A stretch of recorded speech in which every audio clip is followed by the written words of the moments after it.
On essaye vraiment de nous faire avaler que la cote de popularité de Macron remonte, mais ils sont fous, ma parole.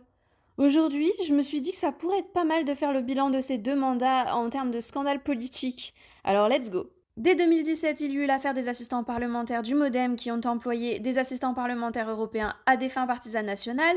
En 2018, éclate l'affaire Benalla qui a tabassé des manifestants déguisés en policiers alors qu'il était responsable de la sécurité de Macron. En 2019, il y eut les scandales des dîners fastueux organisés aux frais de l'État par le président de l'Assemblée nationale, mais aussi la démission du haut-commissaire Delvoye pour ne pas avoir déclaré plusieurs mandats et fonctions.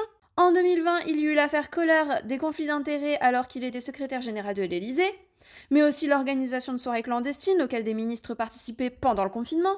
En 2021, éclate l'affaire des recours massifs et injustifiés de l'Élysée au cabinet de conseil McKinsey. En 2022, la ministre de la Santé est mise en examen pour sa gestion de la crise Covid.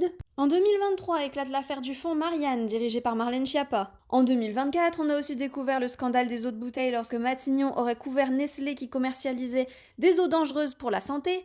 On a aussi eu le scandale des crèches privées où Aurore Berger aurait conclu des accords secrets avec le lobby des crèches. On a aussi Macron qui a encore défrayé la chronique lorsqu'il a insulté les Haïtiens en vidéo.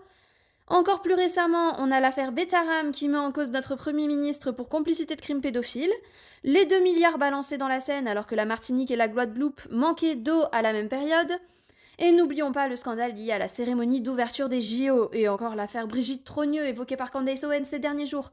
Et enfin, de manière plus générale, on a tous les scandales liés à la politique menée par le président qui a conduit à la ruine du pays, à l'explosion de la délinquance et à la ségrégation sociale. Je suis sûre que j'oublie une paire de scandales horribles, mais j'ai vraiment essayé de tout dire, alors n'hésitez pas à donner ce que j'ai oublié en commentaire.